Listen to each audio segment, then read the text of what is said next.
Good morning, everyone. Welcome to Epic Yard Farm. It's another overcast, beautiful morning in October 2025. This weekend we have a big project that I'm super excited about because I finally have a good microclimate that I feel confident that I can grow and try avocados in our garden. And this is the spot. We have butterfly bush on the left hand side here, which is the northwest side of this spot, and then the east and southeast side of this spot is where the light will shine in and give the avocado good sunshine for when it's ready to produce fruit. If we could keep them happy and long enough to produce flowers and fruit. We are going to try to dig out 2 hexagon planters from our kind of abandoned jungle area where the mint had overtaken the planters. They were too shady to grow any kind of vegetables and stuff like that, and use them as raised bed planters for these avocados. The idea of having raised bed planter for the avocado is a lot of people find if you have very compacted soil, avocados don't like that. Their roots really don't like that, and a lot of people find planting avocados on a mount really helps. But my experience with mounts are there's a good possibility the soil gets washed away and then you have to rebuild that, and it's kind of high maintenance in my opinion. So I like the idea of repurposing our hexagon planter so we can build up the soil. They will all stay in the planter, and over time the avocado's root should get established in that without any disturbance. So that is the plan. Here is one of the 2 hexagon planters that we're going to repurpose for the avocado planting. It's hard to see underneath all these apple mint. We let our apple mint sprawl and spread as ground cover, but we also use our mint a lot for different teas and desserts and salads. So we have the space, so we let our mint spread. But we'll put you on a time lapse so you can watch me dig into this and get the hexagon planter out.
So today we are going to excavate some soil from where we're going to be digging our garden pond to help fill this raised bed planter for our avocado trees. And we'll be mixing it with some decomposed granite, pumice, peat moss, and some perlite to help with drainage and keeping the soil mix light so the avocado tree roots could breathe and have a better chance of surviving. So we position them in here to kind of give us an idea of roughly how much soil we'll need.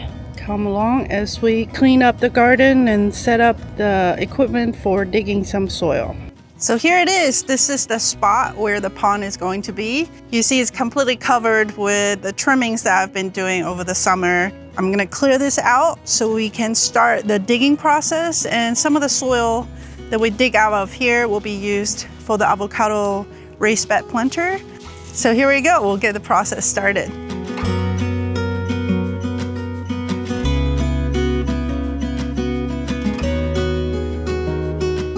All right, you can see that we have cleared out most of the branches, actually almost all of it, so it makes a clear surface for our mini excavator to start digging and drilling and loosening up the soil so I can relocate those soil to the avocado raised bed planter for the avocados.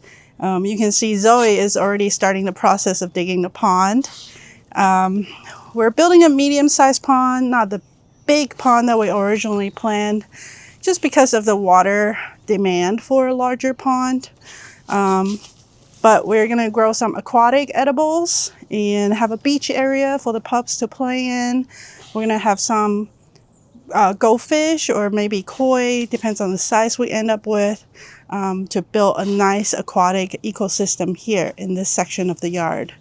So we'll catch up with you when we start digging with our mini excavator. What is it, Zoe? Hey, Zoe, what you digging for? I think you found an irrigation pipe there. That's good to know, so we don't dig over there.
Today we're adding 4 oils around the root zones of our newly planted avocado trees. These will help the roots get established and get access to water easily before everything settles and the roots goes deeper and wider than the original root zone. We got this from Amazon. I'll put a link below if you're interested. I like the size and shape of these. That way it can fit in the space a little better compared to the big round ones. I may hook these up with an irrigation drip so the drippers can fill this when we run irrigation, so I don't have to come out and fill them up. We'll see how long these last.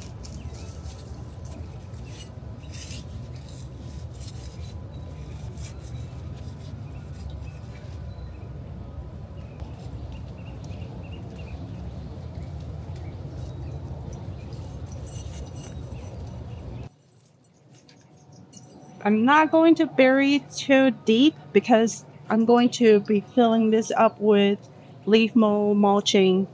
So I don't want this to completely be buried underneath that. So this is about where I'm stopping.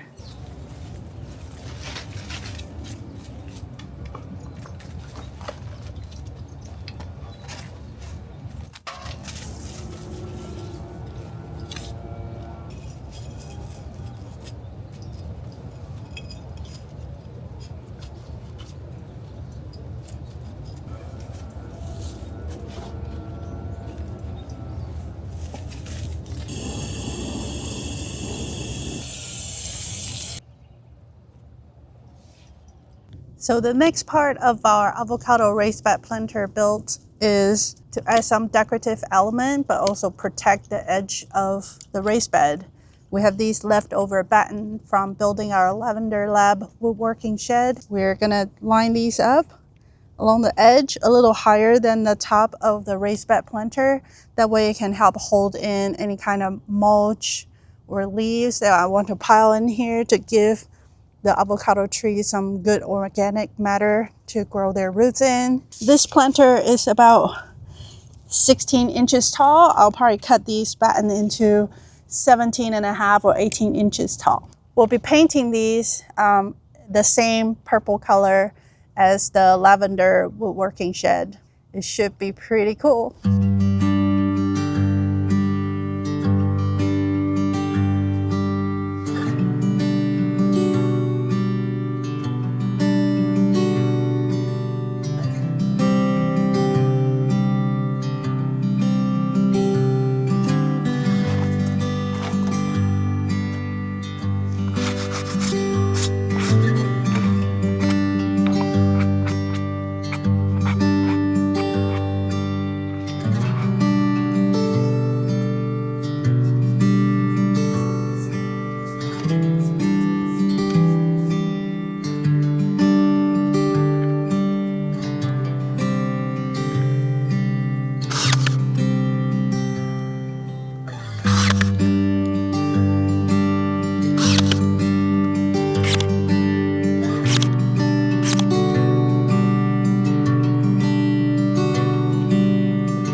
Side 1 out of 6 done. We just have to rinse and repeat for 5 more times and the planter will be complete.